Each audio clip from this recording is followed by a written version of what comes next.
Today I will show you how to go from this to this.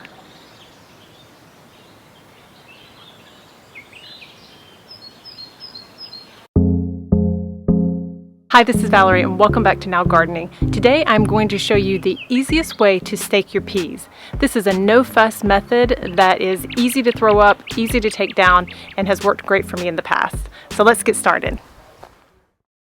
Now if you saw my coming back home video of my garden tour, then you'll see that the peas were all fallen over and all interconnected. So I've actually been trying to get them disconnected from each other and back into their actual lines. Okay, now you're going to see here that these stakes are actually really tall. This is much taller than the peas will actually be, but I wanted to use the taller stakes because I can actually put them in and they'll go all the way to the bottom of these raised beds. That will help them be more sturdy and stable and able to support the pea plants. These are also the stakes that I actually use for my tomato plants, but I'm able to use them because the peas will finish up before I have to stake my tomatoes. I've got my ball of twine, my scissors. It's really all you need. Let me get started and I'll show you what I'm going to do. Well guys, I think I brought the Texas heat back with me to France. It is blazing hot out here today. I have no idea what temperature it is, but just putting these stakes in, I already feel like I'm overheating and worked up a nice sweat. So let's get this twine strung up and get this project finished.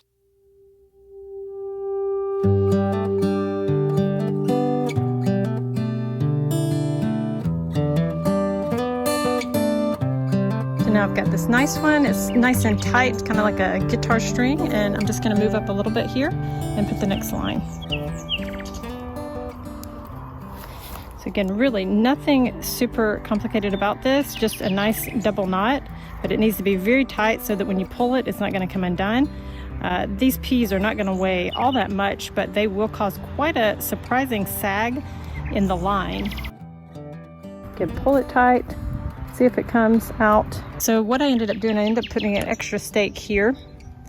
I'm going to run it to this pole over here and to this pole here, and that's so that I can get this extra row of peas that I'd forgotten about, that they're not completely mixed in with this other row. You'll find if your peas are too close together, if you get a lot of rain, you will end up with some diseases and so forth on your peas. This is as good a day as any to start the rebuilding of life.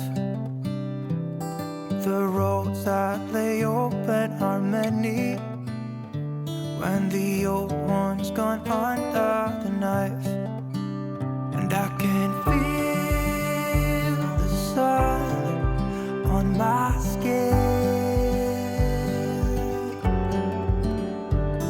beginning to thaw from within.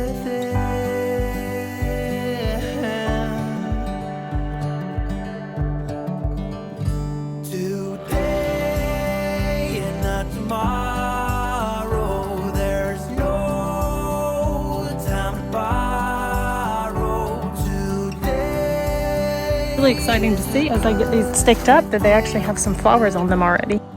Here is the final product of this bed.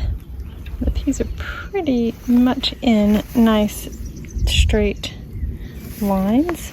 These peas will only get about this high. So if you're growing something higher, then you obviously need to add more string here.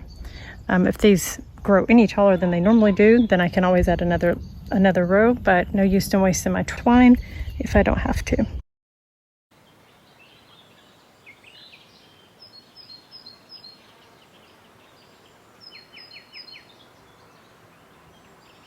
Well, my pea trellis is finished. I hope you picked up a few things that you might be able to use in your own garden. It is blazing hot out here, but I still have some tomatoes to plant out today. So I'll see you next time. Thank you for joining me. Goodbye.